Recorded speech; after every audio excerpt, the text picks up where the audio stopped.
सरकार को देर आए दुरुस्त आए कह सकते हैं, और मैं ये भी कह सकता हूं कि सरकार अभी तक कुंभकर्ण की नींद क्यों सो रही थी। क्या सरकार विपक्ष के प्रयास के बाद जागी? हम लोगों ने, पूरे कांग्रेस विधायक दल, हम लोगों ने सबने दो सांकेतिक रूप से एक्टिवा दी, लेकिन अब लैपटॉप की बात तो सरकार कर नहीं रही है, कब देगी पता नहीं। तो मैं समझता हूं कि सरकार क्या लाडली बहना को ही सब पूरा पैसा दे रही थी?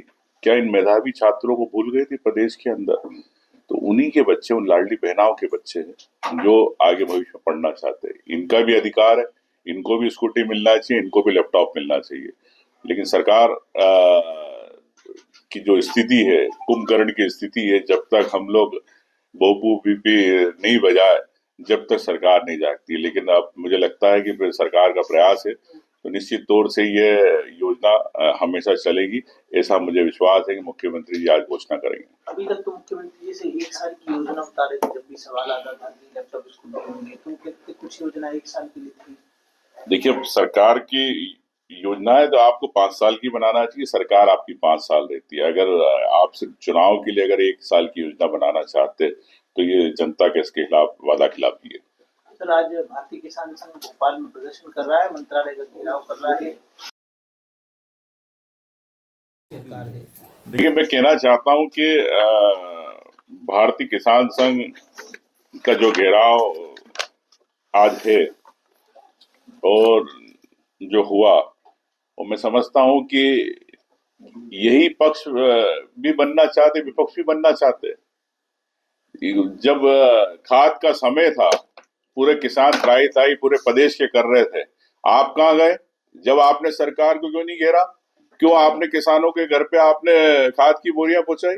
मैं कहना चाहता हूं कि ये कथनी और करनी में फर्क है। जब यही आरएसएस का संगठन चुनाव के समय गेहूं की बात कर रहा था कि 2700 रुपए गेहूं के गांव गांव पर्चे बांटे, 3100 रुपए धान के पर्चे बांटे कि आपको मिलेंगे। जब आप किसान की बात कर रहे थे चुनाव के समय, आज क्यों नहीं? आप 1 साल से आपकी सरकार है, आप ये आरएसएस के जो पर्चे बांटने वाले, मैं कहना चाहूंगा प्रदेश की जनता से, किसानों से, कि मालूम करे ये पर्चे बांटने वाले आरएसएस के लोग कहाँ गए जो आपको सरकार से 3100 रुपए और 2700 रुपए गेहूं के दिलवा रहे थे। मैं कहना चाहता हूं ये झूठे वादे करते हैं चुनाव के समय। ये आरएसएस का संगठन में अगर यही बात है तो आपको जानकारी में देना चाहता हूं कि शिवराज सरकार के समय शिव कुमार कक्का जी ने किसानों का आंदोलन किया था, घेराव किया था। क्या उस प्रकार का आरएसएस ने कभी किसान संघ ने घेराव किया? और आज उनकी कक्का जी को आज किसान संघ से बाहर कर दिया गया। तो किसानों के हित में लड़ने वाले किसान नेताओं को आप बाहर करते हो, सरकार के साथ आप नूरा कुश्ती करते हो। अगर आप किसान संगठन, आपका किसान संघ अगर आरएसएस को ईमानदारी से काम करना है तो किसानों को तत्काल आज घोषणा करवाए मुख्यमंत्री से कि इस बजट के अंदर कि हम 3100 रुपए धान के देंगे, 2700 रुपए देंगे। अगर ये सिर्फ घेराव है दिखाने का तो मैं बेमानी है प्रदेश के किसानों के साथ। सर, दिल्ली में भी मतदान चल रहा है, कैसे देखें इसे? देखिए, अब मतदान चल रहा है, इसके बाद परिणाम आएंगे।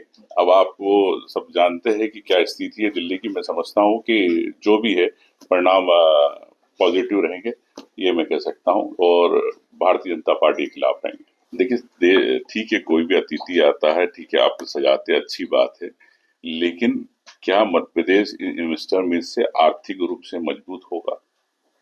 क्या इन्वेस्टर्स जो आएंगे और सरकार ये गारंटी देगी? करोड़ों रुपए आप जनता का खर्च हो जाएगा इन्वेस्टर मीट पे, इसके पहले भी कई मीटिंग हो चुकी मीट, लेकिन क्या यहाँ के युवाओं को नौकरियां मिली? क्या यहाँ के किसान आत्मनिर्भर हुए?